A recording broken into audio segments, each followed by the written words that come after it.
Hechos 9:31, por favor. Quiero cerrar el tema de la semana pasada, que fue acerca del temor del hombre. Ahorita resumo un poquito la semana pasada. Dice, voy a leerte el versículo 26. Déjame, hago un poquito zoom aquí. Ahí está. Versículo 26 y ustedes leen conmigo el 31. Dice, cuando Saulo llegó a Jerusalén, trataba de juntarse con los discípulos, pero todos ¿qué?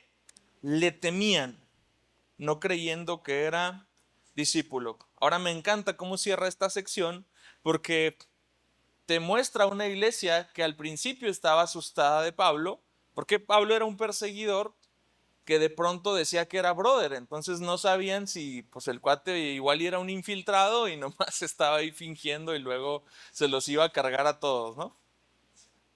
Versículo 31.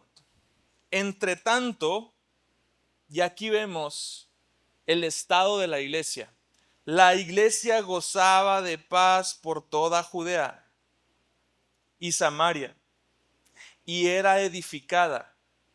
Y escucha bien, y andando en el temor del Señor y en la fortaleza del Espíritu Santo, seguía creciendo. Padre, gracias por este domingo, Dios. Gracias por tu palabra. Gracias por la oportunidad de estar aquí. Dios, gracias de verdad. Es un privilegio ser expuestos ante tu palabra. Dios, tenemos hambre. Yo te pido que tú sacies el hambre de cada uno en función del tamaño de esa hambre. El que tiene mucha hambre, mucha necesidad, al que necesita agarrarse de algo para su fe, Padre Santo, sea recíproco. Mis oraciones son para con todos los que están hambrientos, humildes, necesitados, que tu palabra llene esos corazones. En el nombre de Jesús. Amén. Repito entonces, la iglesia gozaba de paz por toda Judea, Galilea y Samaria, y era edificada, y andando en el temor del Señor y en la fortaleza del Espíritu Santo, seguía creciendo.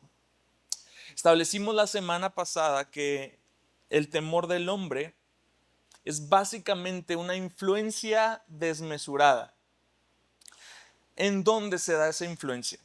Es una influencia desmesurada, como su nombre lo dice, de las personas, en mis acciones, mis opiniones, mis creencias, mis decisiones, mi conducta, mis emociones, etc. El tema no es el hacernos ajenos a cualquier clase de influencia. También hablamos eso. El tema es cuando esa influencia tiene más influencia que la autoridad de Dios sobre mi vida. Es cuando la gente es grande y Dios se hace muy pequeño. Es cuando mi Dios se convierte en las opiniones de esas personas. ¿Sí? ¿Qué va a opinar esa persona de mí? ¿Qué pensaría esta otra persona de mí si se enterara? Tememos a Dios tememos al hombre por tres características. También está la semana pasada ya ahí arriba la prédica. Número 1, tememos a la gente porque puede ponernos al descubierto y humillarnos. Y vimos que esta clase de temor del hombre se manifiesta normalmente en forma de timidez. Una timidez excesiva donde no puedes hablar, donde no puedes interactuar, donde estás todo el tiempo nervioso porque ¿qué van a pensar? ¿Qué van a decir? Es un síntoma del temor del hombre. Tememos a la gente porque puede rechazarnos, ridiculizarnos o despreciarnos. Esta clase de temor del hombre se manifiesta en la clásica presión de grupo. ¿Sí? Como yo quiero ser aceptado, entonces tengo que jalar para donde jale la bola, porque tengo miedo que me rechacen, porque tengo una necesidad de aceptación, de aprobación y de reconocimiento que le he achacado a las personas para que ellas sean las que llenen ese vacío y esa necesidad, ¿sí? No es una relación sana donde yo puedo interactuar con las personas libremente, sino que necesito que las personas llenen esos vacíos de mi corazón. Es el temor del hombre. Tememos a la gente porque puede atacarnos, oprimirnos o amenazarnos. Este es el clásico temor que se manifiesta a los que uno cree que son más fuertes, a los que uno cree que son más poderosos. La clase de temor que se manifiesta ante una amenaza directa o indirecta o potencial. Simplemente una amenaza hacia tu vida, hacia algunas áreas que tú consideras valiosas. Esencialmente en esas tres áreas es como el temor del hombre se ve en el día a día. El temor del hombre termina siendo algo esclavizante, porque subordina nuestras acciones a meras respuestas.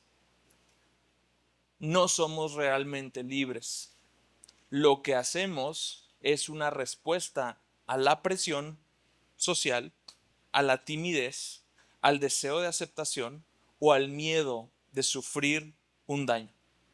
Entonces, tanto puede ser alguien temeroso del hombre, alguien tímido, con un espíritu acobardado, como puede ser temeroso del hombre alguien extrovertido, cuya única fuente de validación viene de las personas. Entonces, el temor del hombre nos hace meros respondientes a las circunstancias, respondemos a la crítica, no nos anticipamos, no tenemos una postura, respondemos a las expectativas de otras personas y tenemos que ser muy sabios cuando esto se convierte en algo insano para nosotros. Cuando eso está opacando la gloria de Dios, cuando eso está haciendo a Dios pequeño y al hombre grande. Esa es la clave para determinar cuándo necesitamos poner eso al criterio de Dios. El temor del hombre nos hace fácilmente víctimas de los demás, pero también hace a los demás víctimas de nosotros. ¿Te has visto en circunstancias donde hay personas a las que no les puedes decir no y no sabes por qué no puedes decir no, no puedes diferir, no puedes levantar la mano y decir, oye, yo pienso diferente, oye, yo creo que esto no es así, es una señal de temor del hombre? Entonces, cuando eso sucede, somos fácilmente manipulables por las otras personas. Lo irónico es que alguien que es utilizado y que vive en una dinámica donde cumple una función en la vida de otra persona de instrumento, va a instrumentalizar también todas sus relaciones, ¿sí?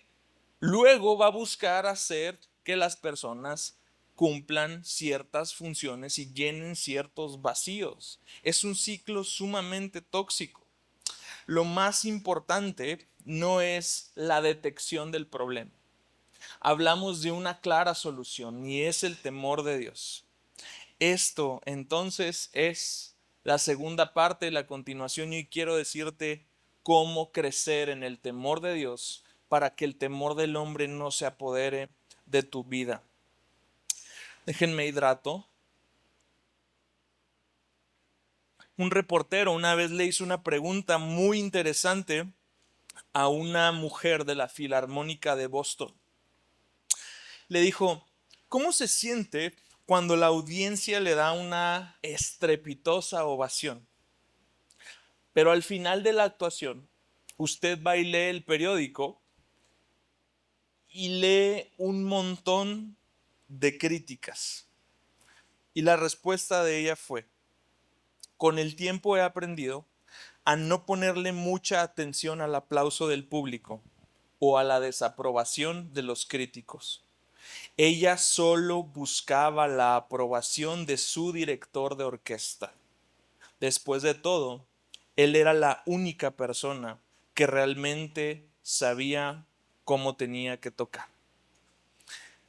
Esa es una metáfora hermosa del equilibrio correcto entre la influencia de otras personas y el temor de Dios, la figura de Dios.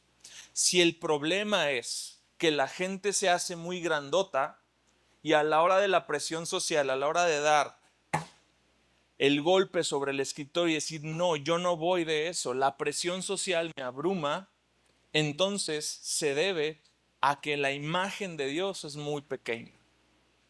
Por consecuencia, si alimentamos y hacemos crecer la imagen de Dios, la noción de Dios en nuestro corazón, y Dios se vuelve cada vez más grande, entonces adiós timidez, adiós presión social, adiós necesidad de aceptación, aprobación, reconocimiento, adiós esos hábitos tan nocivos y tan pecaminosos que se desprenden del temor del hombre.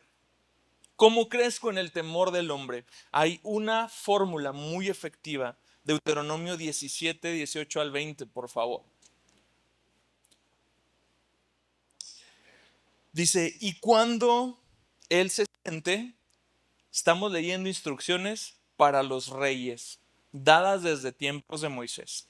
Y cuando él se siente sobre el trono de su reino, escribirá para sí una copia de esta ley en un libro, en presencia de los sacerdotes levitas.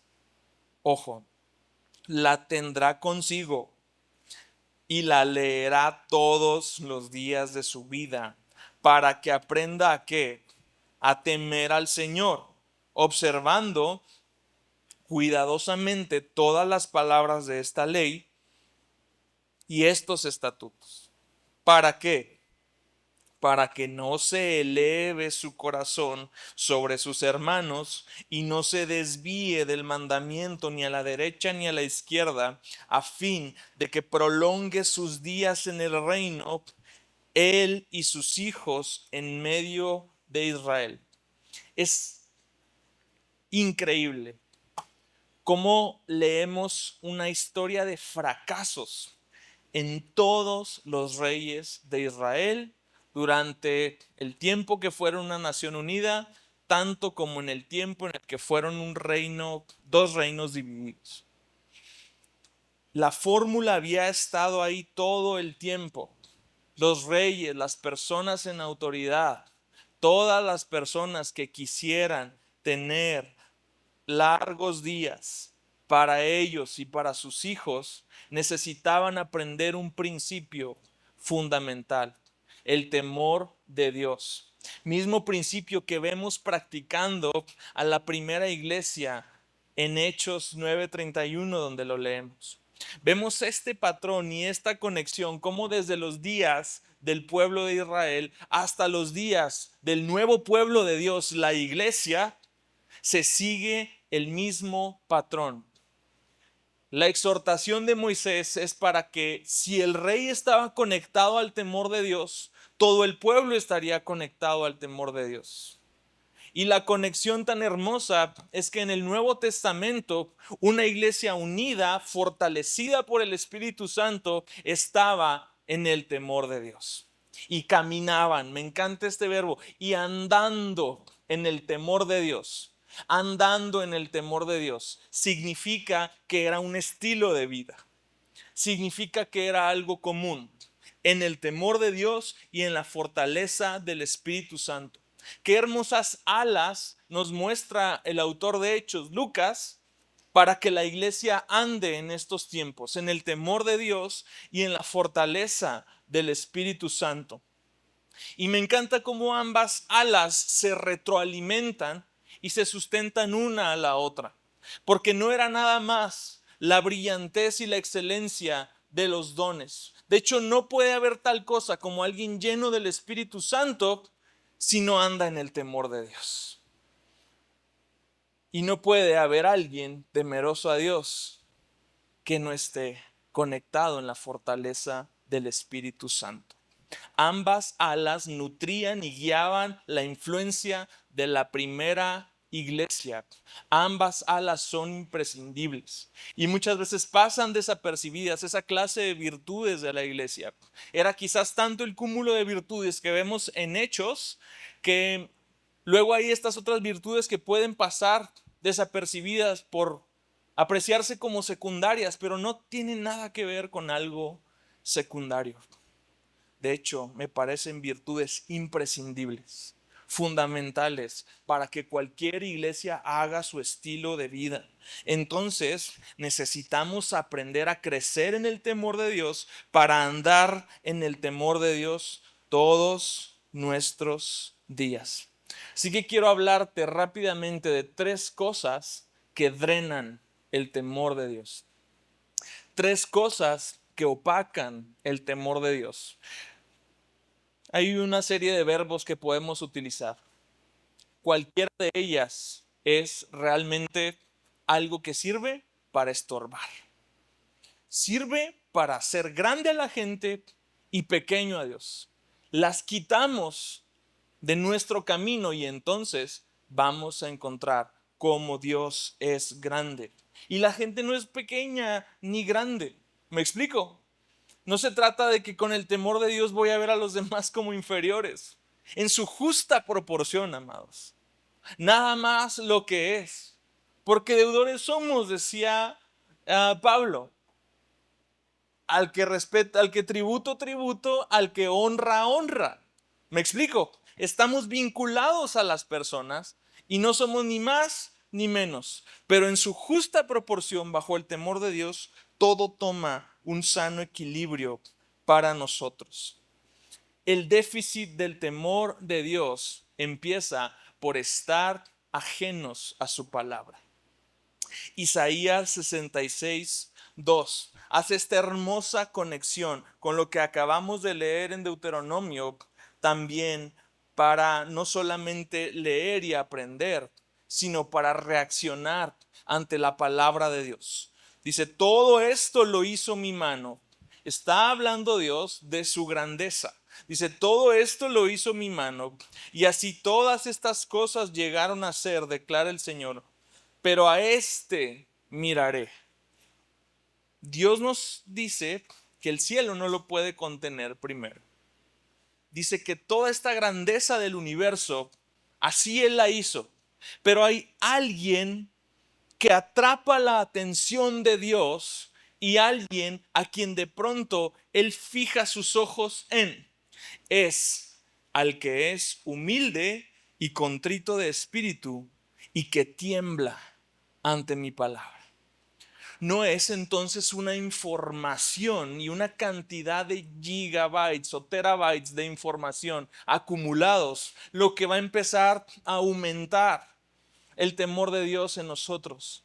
Es una reacción congruente con lo que estamos leyendo, con lo que el Espíritu Santo está revelando y está refrescando en nuestro corazón. Esa reacción que nos lleva a temblar ante su palabra atrae la atención de Dios sobre nosotros.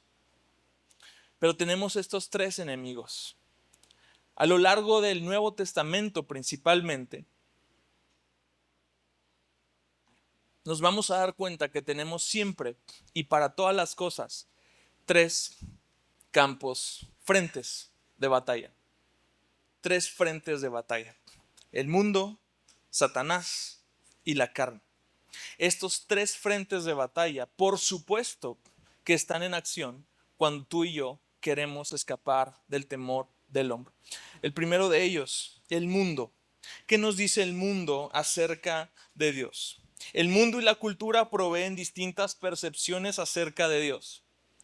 Ninguna de ellas pone a un Dios grande y temible. Solamente su palabra. Hay un montón de cosmovisiones. Ninguna de ellas propone a un Dios grande y temible, que pueda ser adorado, que pueda ser reverenciado. Un Dios como lo enarbola el cristianismo. Quizás el Dios del Islam es el que más se parece, pero de ninguna forma puede copiar otros atributos que sí tiene el Dios a quien se revela en su palabra. Entonces el mundo propone muchas nociones acerca de Dios. El mundo propone muchas ideas y todas esas ideas empiezan a nublar el panorama. Y todas esas ideas empiezan a oscurecer la luz de la verdadera y auténtica gloria de Dios. Y bajo esa luz nublada, atenuada, es que las personas empiezan a volverse cada vez más y más grandes. Necesitamos que un viento empiece a llevarse las nubes que oscurecen la gloria de Dios. Job, como todo buen libro poético, lo expresa de una hermosa forma. Dice, ahora los hombres no ven la luz que brilla en el firmamento, pero pasa el viento y lo despeja. Del norte viene dorado esplendor, majestad impresionante alrededor de Dios. ¿Ves esta metáfora hermosa? El hombre no puede ver el esplendor de Dios, pero viene un viento y lo despeja. Quizá por eso nuestra renuencia a conectarnos en la adoración, porque hay una nube que pesa sobre nuestra mente, sobre nuestro corazón, que ha cegado nuestro entendimiento, nuestra percepción de cómo conectarnos y rendirnos a Él en adoración. Así que necesitamos que un vientecito soplado por el Espíritu Santo quite esa cochina nube de smog que está eclipsando la noción de Dios sobre nuestras vidas. No son nuevas y novedosas, flamantes revelaciones. Es lo que siempre ha sido. Y lo que siempre ha sido está nublado hasta que el Espíritu Santo despeje esa nube y podamos decir, del norte viene dorado esplendor, majestad impresionante alrededor de Dios. Es Él todopoderoso, no lo podemos alcanzar. Qué hermosa noción empieza a despertar en el corazón de Job. Qué hermosa noción empieza a despertar en nuestros corazones. Dios, en su justa proporción, Él es el Todopoderoso, no lo podemos alcanzar. Él es grande en poder. Si las personas no tienen poder, los políticos tienen un poder relativo, limitado, sujeto a la mera soberanía y a la providencia de Dios. Pero el verdadero poderoso es Dios. Él es grande en poder. Y aquí viene la muestra de su justicia. Algo que lo hace temible. Yo no sé si tú tuviste alguna vez un profe al que todo se le cuadraba. Yo tuve varios y agradezco mucho a ellos. Todos tenían el mismo patrón que los hacía temibles. No se andaban con fregaderas. No se andaban por las ramas. Su 5-9 era 5 y se calla y se sienta. El trabajo tiene una fecha de entrega, se le pasó, se calla y se sienta y a llorar. Y respetabas a esos profes. Yo traté de ser ese alumno para mis alumnos de derecho y creo que lo logré. Es muy sencillo. No negocias tu justicia. Es muy sencillo. Es esto y ya. Y luego me fui relajando. Y ya conforme dije, bueno, pues que los repruebe la vida, yo que los voy a andar reprobando. Y ves cómo esa imagen se empieza a relajar en ellos. Cada vez la imagen del profe es más el alumno. Es más, profe, acóplese. Es bien clarito. Lo mismo sucede con Dios. Si nuestra imagen de Dios es que podemos andarnos jugueteando con Él, Dios es mi compa. Ya les he platicado un chorro de veces de un tipo que una vez en una reunión lo escuché decir, no, pues es que Dios y yo sabemos, ¿no? Como que Él me entiende. ¿Será que te va a andar entendiendo? Ahorita voy a llegar a un punto que a lo mejor necesitaba escuchar esa persona, al buen Jonathan Edwards. Pero mientras tanto, es el Todopoderoso, no lo podemos alcanzar. Él es grande en poder, no pervertirá el juicio ni la abundante justicia. Por eso le temen los hombres. Él no estima a ninguno que se cree sabio de corazón. ¿Sabes qué repele el temor de Dios? La mugre soberbia. ¿Sabes qué sacó al hombre del paraíso? La mugre soberbia. ¿Sabes cuál es una de las 7 cosas que Dios aborrece? La mugre soberbia. ¿Sabes a quién resiste Dios? A los soberbios. Pero ¿sabes a quién observa? A los humildes. ¿Sabes a quién da gracia? A los humildes. ¿Sabes a quién nos rechaza? Al corazón contrito y humillado. Así o más claro, mi gente. Así o más claro. A veces la resistencia al temor de Dios es una noción mundana de un Dios pequeño. Y quizá la gente no es tan grande, pero a lo mejor tú eres esa gente que es muy grande y que se siente muy grande para sujetarse y que se siente muy grande como para creer y que se siente muy grande como para obedecer y decir, ah, caray, Dios no está jugando, la va a cumplir. Si la dijo, la cumple. Entonces, estas realidades espirituales precisan elementos espirituales para poder ser comprendidas. No hay 5 pasos para crecer en el temor de Dios. Hay que tener la Biblia no bajo el sobaco, ay, qué vulgar se me hace esa palabra, pero es muy chistosa, no bajo el sobaco, pero en el corazón. Hay que temblar ante su palabra y hay que pedirle al Espíritu Santo que sople esas mugres nubes que están eclipsando el esplendor de la gloria y de la majestad de Dios y que nos hagan decir, ah, caray, Él es el Todopoderoso y nadie lo puede alcanzar. Y yo le temo porque es justo y no pervierte su justicia. Punto número 2, otro enemigo, otro frente de batalla que pervierte y corrompe la noción del temor de Dios en nuestros corazones, que me impide crecer en el temor de Dios, la carne. Y no hablo de un ribeye, no hablo de un corte de estos wagyu, ¿cómo se llama? La carne Kobe, que es la más. No, es tu carne, es este pellejito que tienes ahí. La carne. La carne te da una noción, si bien la noción del mundo está distorsionada y es negociable, la carne tiene una noción todavía más distorsionada de Dios. La carne dice, no hay Dios, tú eres Dios.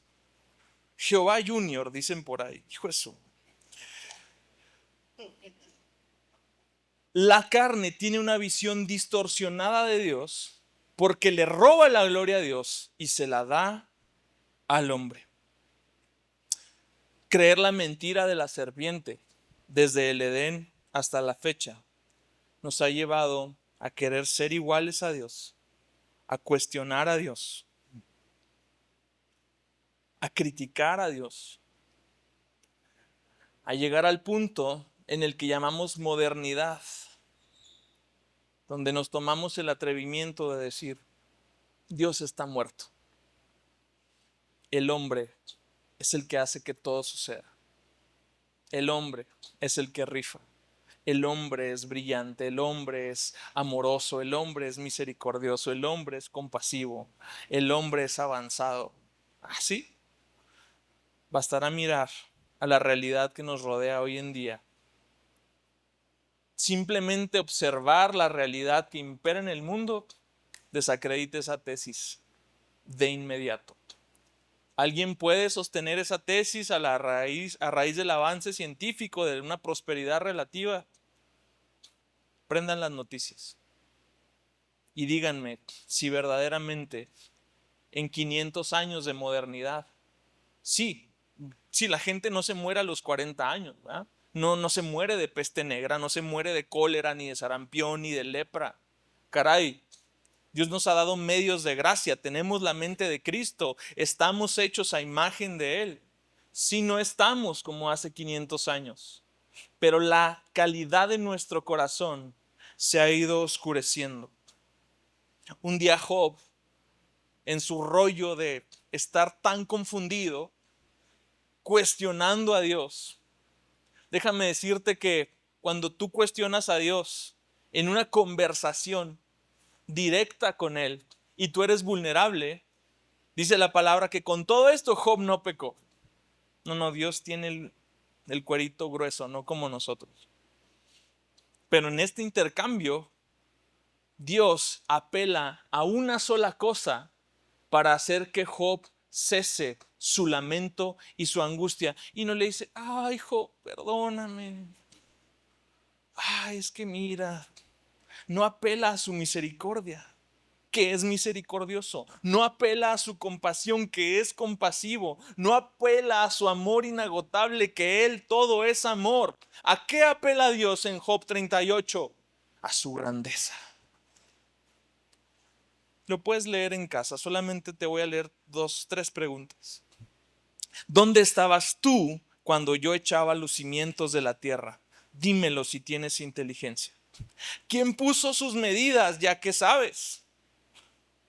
¿O quién extendió sobre ella cordel? Dios apela a su grandeza para revelarse a un corazón confundido, angustiado, que se lamenta. ¿Qué Dios tan arrogante? ¿Qué Dios tan grande? ¿Qué Dios tan grande? Lo único que nos puede sacar del foso de la depresión, de la tristeza, de la angustia, es un Dios grande, más grande que tu angustia, más grande que el poder del pecado que te tiene subyugado, sometido, avergonzado. No superamos ciclos de pecado, no superamos tentaciones, no superamos tantas pruebas, porque el pecado, al menos en nuestra noción distorsionada por la carne, es más poderoso y más grande que Dios. Y Dios apela a su grandeza. Pero ¿a quién apela el hombre? Romanos 1:21. Pues aunque conocían a Dios, Dios se revela, el hombre lo conoce. Aunque conocían a Dios, no lo honraron como a Dios. Y esta es la carne. Yo conozco a Dios, sé que es real, no lo honro como a Dios, ni le dieron gracias. Increíble que en la ingratitud hay irreverencia, que en la ingratitud hay rebeldía, que en la ingratitud no hay temor de Dios. Alguien que se siente titular del aire que respira, derechoso de el viento de la mañana, derechoso del bienestar, derechoso de la salud, no tiene temor de Dios en su corazón. No le dieron gracias, sino que se hicieron vanos en sus razonamientos y su necio corazón fue, otra vez las nubes, entenebrecido. Profesando ser sabios, se volvieron necios y cambiaron la gloria del Dios incorruptible por una imagen en forma de hombre corruptible, de aves, de cuadrúpedos y de reptiles. Hemos leído este versículo un chorro de veces. ¿Qué hace el corazón carnal? ¿Qué le hace la carne al temor de Dios? Te dice, tú eres Dios, suya no es la gloria, tuya es la gloria. Tú mereces gloria. Así que ve y obténla de las personas. Tú mereces gloria. Así que ve y pisotea a otros para obtenerla. Tú mereces gloria. Así que ve y haz lo que tengas que hacer para que la gente te adore. Porque tú eres Dios. El mundo como lo conocemos es el resultado de cambiar la gloria de Dios. Y te preguntas ¿a dónde fue a parar esa gloria? Pues sí, al espejo, a nosotros mismos. Las consecuencias de la corrupción del concepto del temor de Dios en el hombre, Romanos 1:21 al 25 dice, Dios los entregó, no se negocia con él. Uno no se anda con tonterías con Dios. Dios dice, Abba, tú eres. Dios los entregó a la impureza en la lujuria de sus corazones, de modo que deshonran entre sí sus propios cuerpos. Porque ellos cambiaron la verdad de Dios por la mentira y adoraron y sirvieron ¿a quién? ¿A Dios? A la criatura en lugar del Creador. El temor del hombre me hace adorador y servidor de la criatura. No, que yo soy Juan Camaney. como decía, y masco chicle y no sé qué. Mala referencia, pero perdón. Yo soy Juan Camaney, amigo, seas quien seas. Te llames Elon Musk o te llames Lorenzo Monteclaro, eres adorador. Si cambias la gloria de Dios, eres adorador del hombre. Si a lo mejor no tienes a San Juditas ahí en la pared, o no tienes el Sagrado Corazón pendiendo de tu pecho, amigo, si no le das a Dios su justa proporción, su justa adoración, bienvenido al culto de tus papás, de tu esposa, de tus hijos, bienvenido al culto de tus negocios, personas principalmente. ¿Adoras a tu jefe? ¿Tú crees que tu jefe es el que te va a sacar de pobre y te va a ayudar a pagar tus deudas y te va a dar un bienestar? ¿Tiene una influencia? Sí. ¿Es él el que lo determina? No. Si tu idea es que tu jefe del trabajo es el redentor de tus finanzas, bienvenido al culto. Si a veces como que nos saca de onda el culto maradoniano, ¿no? De los argentinos. ¡Ay, estos están bien locos! A Maradona. Pero son congruentes porque Maradona es la fuente de toda su felicidad. Y haberse quitado a toda la selección de Inglaterra en el Mundial del 86 y meter ese gran gol. ¡Fua! ¿Sí? Que haga Maradona lo que haga, la gente lo ama por lo que les ha dado. Al menos son congruentes y le han puesto a su ídolo nombre y apellido. Pero eso sucede con nuestros corazones. La razón por la que estamos tan vinculados a las opiniones, a las críticas, a la influencia de las personas. ¿Por qué me importa que me vean con cierto estatus? ¿Por qué me importa que me vean en ciertos lugares? ¿Cómo me da risa ver, y no voy a mencionar para que no se sientan ofendidos, pero hay muchos indicadores de estatus en la actualidad? Y tú los puedes identificar desde marcas de ropa, marcas, marcas y marcas y marcas son indicadores de estatus. ¿Para qué es el indicador?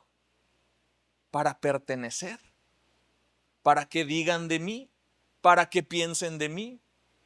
¿Y qué importa? Si mi director de orquesta me ve ciego, sordo, desnudo, necesitado, él es el que me puede proveer, él es el que puede cubrir mi vergüenza, él es el que puede cubrirme de cualquier peligro, pero yo estoy apelando a otros dioses, a otras fuentes de adoración. 3. Tercera fuente de distorsión del temor de Dios en nuestro corazón es Satanás. El argumento estrella de Satanás para dar a luz el desastre que vemos en la actualidad fue: con que Dios les ha dicho, no comerán del árbol del huerto. Fenomenal argumento, porque sigue siendo el mismo. De veras Dios dijo. Neta, ¿tú te crees eso? ¿No estamos ya grandecitos? ¿No estamos ya maduros? Hay que madurar. Creer esas cosas del infierno y creer esas cosas es para gente supersticiosa. De veras Dios dijo. Satanás subestima todo acerca de Dios, engaña, imita, distorsiona, reinterpreta, etcétera, etcétera, etcétera. En 1741 comenzó algo que se conoce en la historia de la iglesia moderna como el primer gran despertar. Un sermón dio origen a ese primer gran despertar. Lo predicó el gran Jonathan Edwards. ¿Y de qué crees que hablaba el sermón? ¿De 10 pasos para la prosperidad y el éxito? ¿De qué hablaría el sermón? ¿De cómo Dios es inclusivo y ondea una bandera arcoíris en el cielo? De la ira de Dios. Hay un mensaje por ahí escondido en YouTube que se llama No mires arriba. y si tú lo quieres buscar, ahí está en el canal de la iglesia. Ahí desarrollo un poquito más el tema de la ira de Dios. ¿Qué es lo que predicó Edwards? Edwards toma un pasaje de Deuteronomio 32-35 que habla precisamente de cómo Dios bendice, guía, empodera a un pueblo y luego este pueblo le da la espalda. Dice Deuteronomio 32:15, solo para darte una referencia, pero Jesurún es otro nombre para Israel, engordó y dio coces, o sea, se fortaleció y ahora daba patadas, ¿no? De ahí sale la expresión darle patadas al pesebre. No se crean, has engordado, estás cebado y rollizo. Entonces abandonó a Dios que lo hizo. Este es un cántico entonado por Moisés. Lo provocaron a celos con dioses extraños. Con abominaciones lo provocaron a ira. No sé si puede ir pasando el piano, estoy por terminar. Ofrecieron sacrificios a demonios, no a Dios, a dioses que no habían conocido, dioses nuevos que vinieron recientemente, a los que los padres de ustedes no temieron. Despreciaste a la roca que te engendró y olvidaste al Dios que te dio a luz. Luego Moisés avanza y escribe algo como si fuesen las palabras de Dios.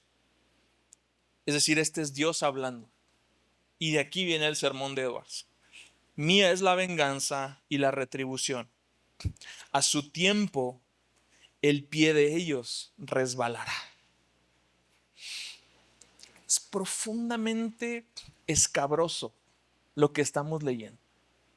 A su tiempo el pie de ellos resbalará. Esa sola línea inspiró todo un sermón que dio origen al primer gran despertar de la iglesia. Porque Edwards decía lo siguiente: implica que siempre estuvieron expuestos a una rápida destrucción repentina. Como el que camina en lugares resbaladizos está expuesto en cada momento a caer.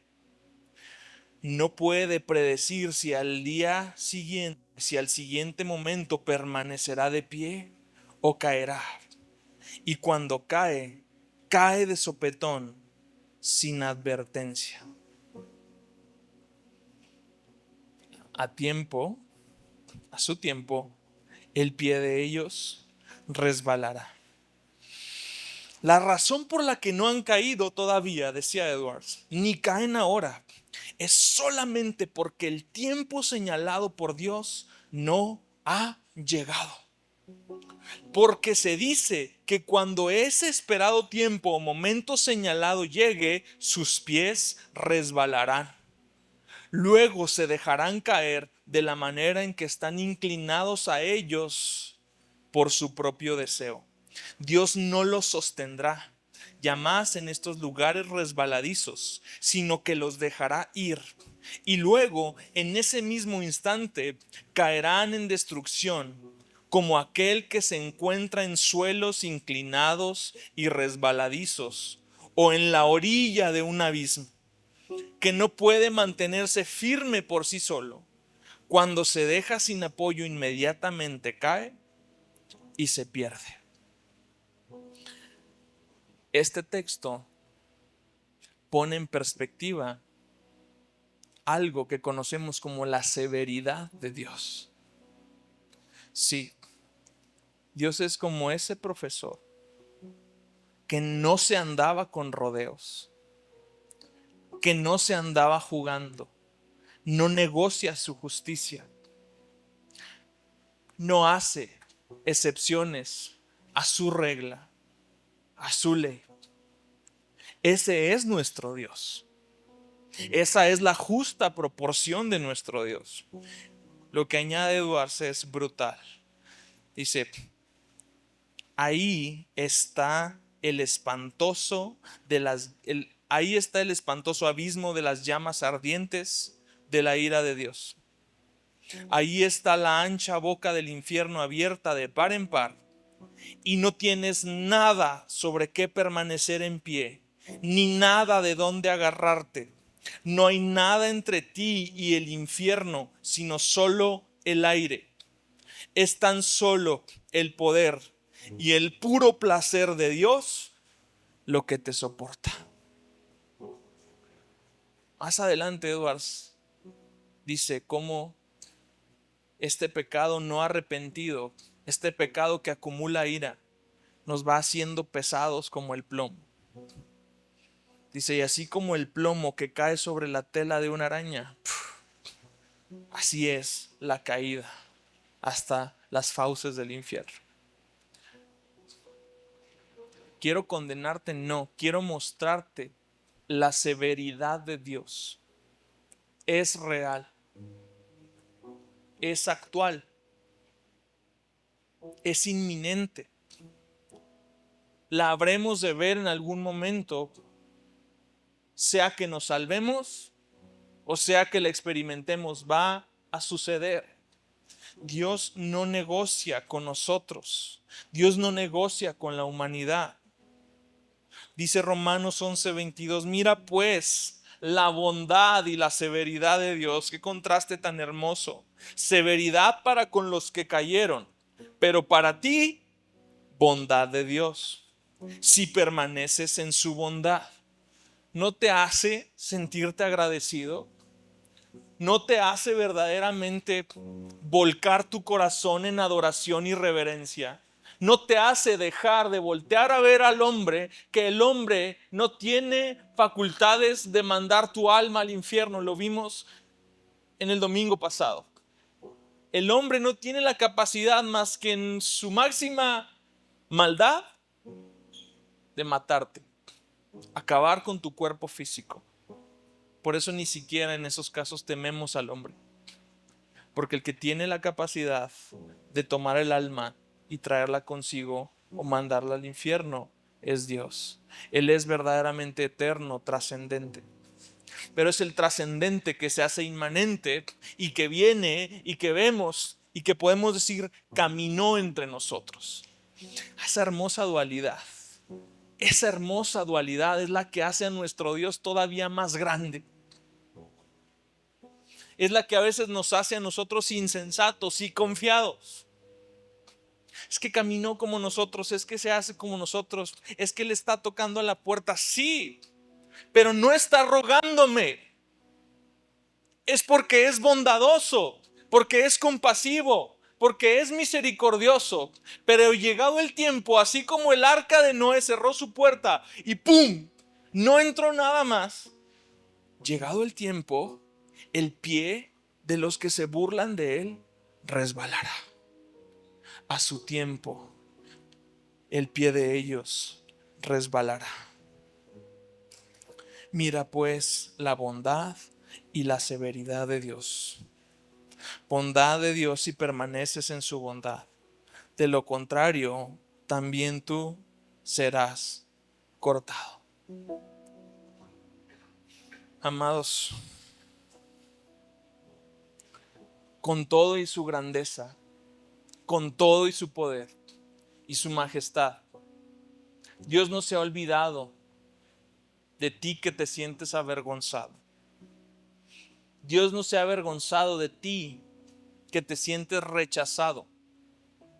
Dios no se ha olvidado de ti que hoy te sientes amenazado. Esas tres cosas que nos hacen temer a las personas, Dios no las ignora. Dios sabe de dónde. Por eso nos libera y nos bendice al decirnos: témanme a mí y solo a mí. Lo que necesitamos es volcar nuestro temor y nuestra reverencia hacia Dios para que entonces seamos controlados por nuestro amado y justo Salvador en vez de las demás personas. También encontramos que nuestros corazones pecaminosos intensifican toda la vergüenza, amenaza y rechazo. Todo lo exacerban, pero Dios no es ajeno a ello. Dios suavemente, en medio del temor al hombre, disipa esas nubes y te invita al arrepentimiento. Te invita a decir: confiesa que te has comprometido con tus propios deseos y no con los míos.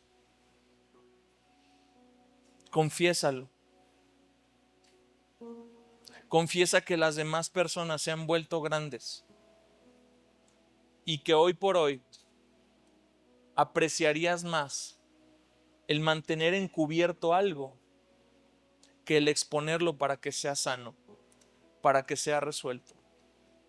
Que quizás hoy aprecies más tu reputación y la opinión de los críticos que lo que el director de la orquesta está mandando.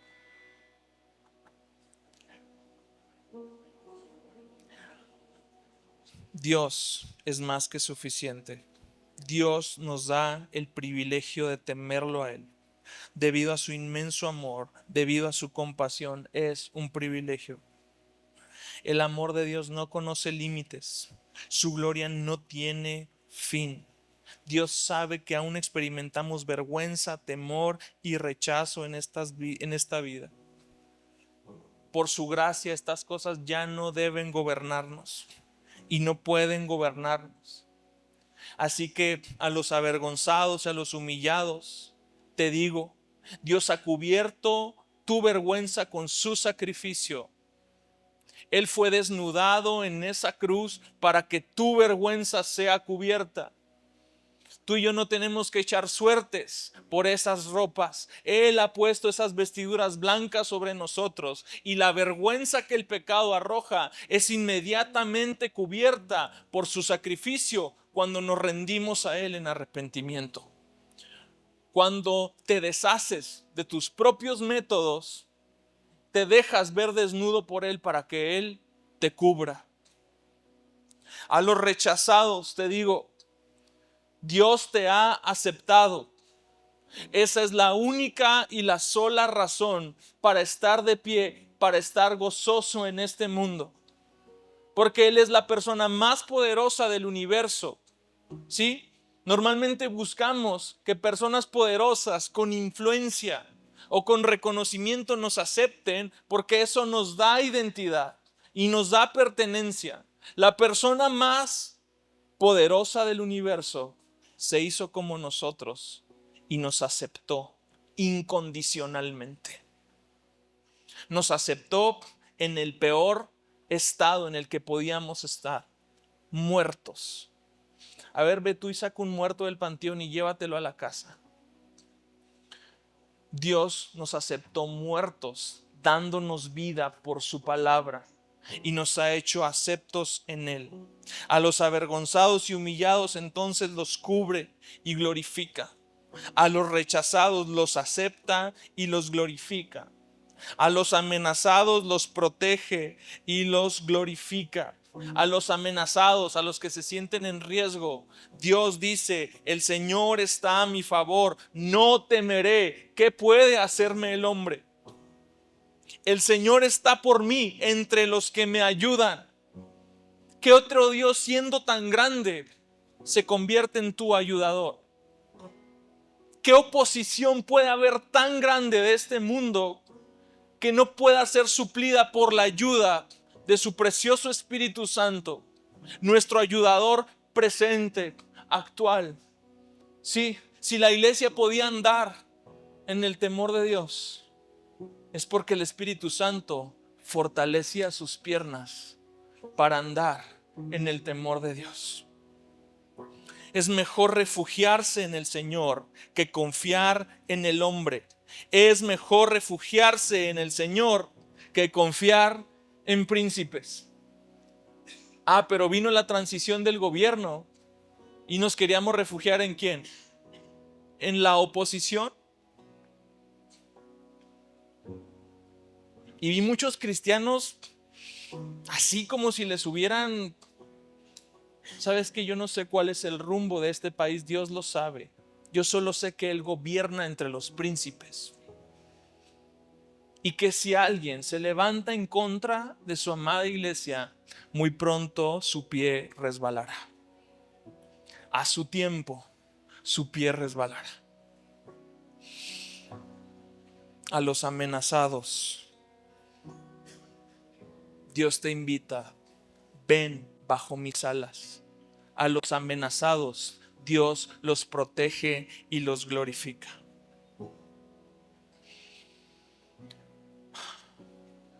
Yo no sé cuántas veces te has sentido condenado por una mirada, observado. He escuchado personas que estando en pecado dicen: es que yo no voy a la iglesia porque me siento observado. Nadie te está observando, brother. Pero hay algo en tu conciencia que dice: Dios me está observando. Pero esa mirada es justa. Esa mirada no expone la desnudez y la impureza. Es una mirada diferente. Esa mirada te ve pobre, ciego, desnudo, te acepta todavía. Esa mirada fue la que experimentaron los israelitas que tenían sangre en sus puertas. La única razón por la que el ángel de la muerte pasó por alto esas casas es porque la sangre del cordero estaba sobre esas casas. ¿Eran aceptables ellos? No. Fue aceptable el sacrificio. Fue aceptable el sacrificio en el cual ellos se cubrieron, amados, y eso no nos dice algo. Yo no me cubro de mi gloria, yo no me cubro de mis talentos, yo no me cubro de las opiniones buenas o malas o del aplauso. Yo me cubro del sacrificio. Esa mirada ve la vergüenza y ve la culpa cubiertas. El Padre que siempre cumple su palabra dice que Él perdona y limpia, y cuando dice que glorificará su nombre a través de nosotros, también lo hará.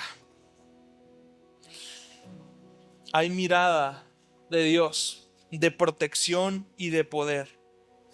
Viene de un rey que se ha placido darnos parte en su reino. ¿Qué soberano te invita a su reino? Todo soberano impone su reino por la violencia y la conquista, pero este es diferente. Él te traslada de la oscuridad a la luz. Es la mirada del esposo que se deleita en dar los mejores regalos a su esposa, y el regalo mejor es su presencia, el Espíritu Santo. Esa es la mirada que transforma. Alguien que sabe lo valioso que es, dice como David: no apartes de mí tu Santo Espíritu. Alguien que vive en el temor de Dios como Saúl le dice a Samuel: sal delante de mí para que todos piensen. Es como Saúl utilizaba a Samuel. Era su banderita de reivindicación con un pueblo. A David no le interesaba. Ya no había Samuel que lo cubriera. Vino un Natán que lo descubre. Y ante el arrepentimiento David dice: no apartes de mí tu Santo Espíritu.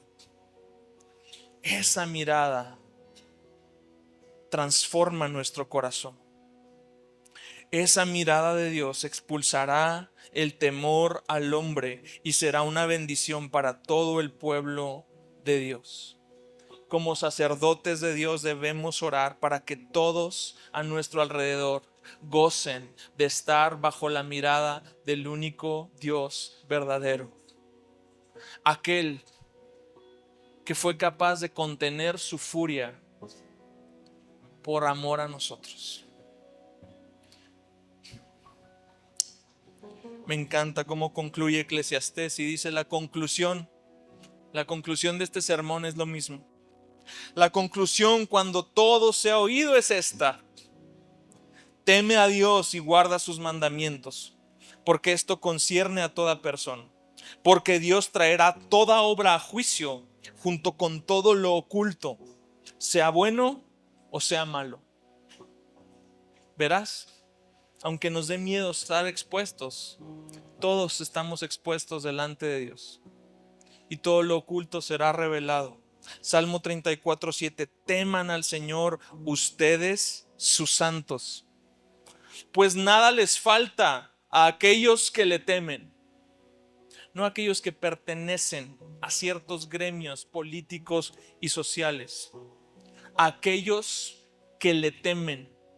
Nada les falta, amados. Hay necesidades fuera de las no materiales que quizás estás llenando a través del temor del hombre. Y Dios dice, nada les falta a aquellos que le temen. Los leoncillos pasan necesidad y tienen hambre, pero los que buscan al Señor no carecerán de bien alguno. Vamos a orar. Señor, gracias por este mensaje.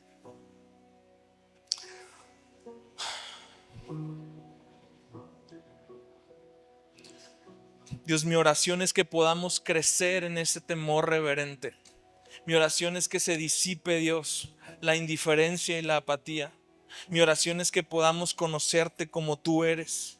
Mi oración es que se despejen esas nubes que están eclipsando, que están nublando tu gloria frente a nosotros. Espíritu Santo, nosotros no podemos despejarlas, pero que tu viento sople sobre nosotros para que podamos ver esa majestad, para que podamos ver cuán inalcanzable eres, para que podamos verte en tu justa proporción y ver a los demás en su justa proporción. Sabemos que eres inalcanzable, Dios, pero aún así te has hecho presente. Sabemos que tu justicia no es algo que tú negocies, pero aún así has dispuesto los medios para que alcancemos esa justicia, o mejor dicho, para que esa justicia nos alcance.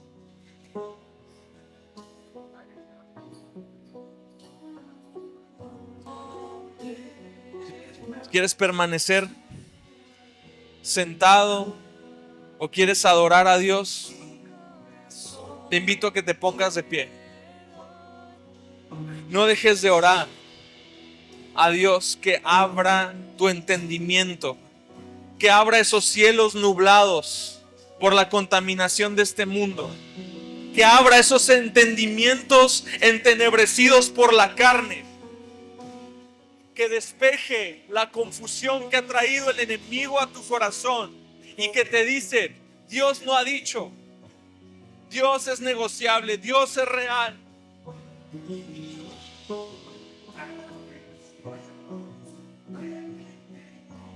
Dios, abre nuestros cielos para que podamos verte.